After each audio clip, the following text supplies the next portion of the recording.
Once, a young man approached the family and he proposed marriage to their daughter. He was sincere, kind, hardworking, and he had also a reputation for his good character. The family rejected him outright, and even though he was working hard, he didn't meet their standards. How can he provide for our daughter when he has so little? Not long after, another suitor came forward.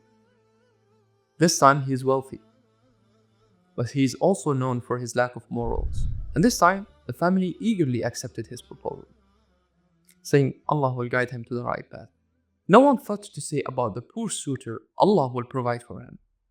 The same God who guides hearts, Al-Hadi, is also the provider of sustenance, Al-Razzaq. You see the deep contradiction that many families have. Some families and some sisters choose material wealth over integrity. And they forget the fact that wealth can disappear, and what endures and what's more likely to remain is the character of the man. When life gets tough, you'll appreciate a lot a man of character. Because everyone is kind and everyone is compassionate when things are okay. But how do they behave in difficult times? That's the real test. When they are angry, what actions they take, what words they utter. Because life difficulties aren't just about finances. Now here we don't disregard how important finances are.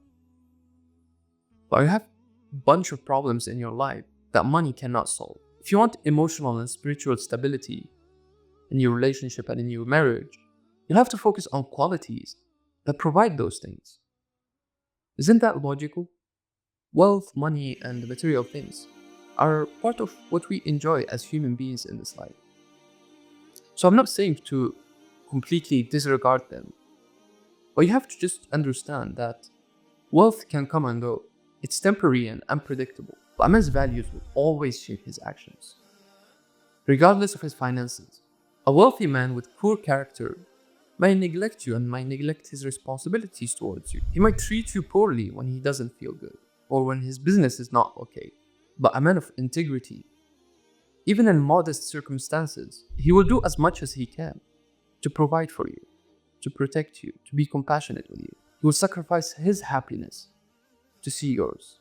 What makes them sad is not their modest circumstances, but is them knowing that you want something and they cannot provide it for you.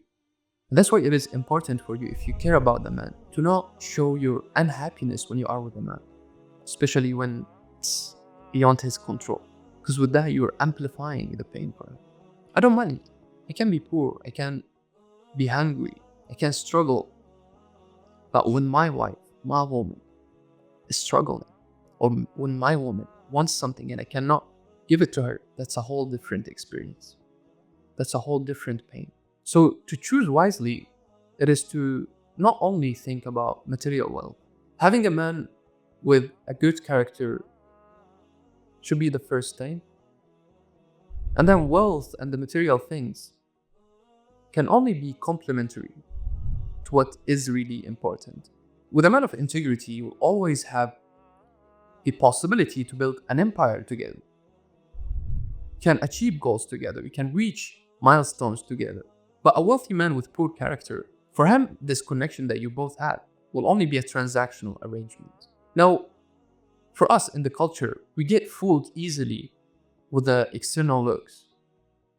He has a car, he has a house, he prays 5 times a day, he has a good job, has a long beard, the best Muslim man, the best husband. Don't go the extra mile and see in action, how is this man living his life? All the other practices, prayers, the zakah, all those things are between you and God. Because I witnessed firsthand people with long beards who maybe also pray 5 times a day, but they do all sorts of things. So when choosing a husband or when nurturing a current relationship, focus on what truly matters, the qualities that sustain a relationship through the seasons of life.